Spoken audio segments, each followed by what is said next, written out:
আমির হোসেন আমর বাসভবন থেকে একটি মুরগি বের করেছেন, মুরগিটি নিয়ে তারা উল্লাস করছেন। এদিকে এদিকে এদিকে আমির হোসেন আমর বাসভবন থেকে মুরগি নিয়ে বের হয়েছেন।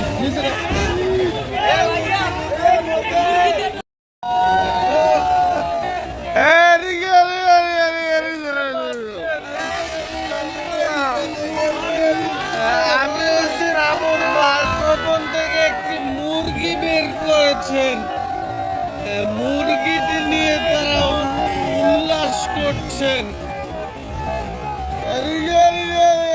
এদিকে এদিকে এদিকে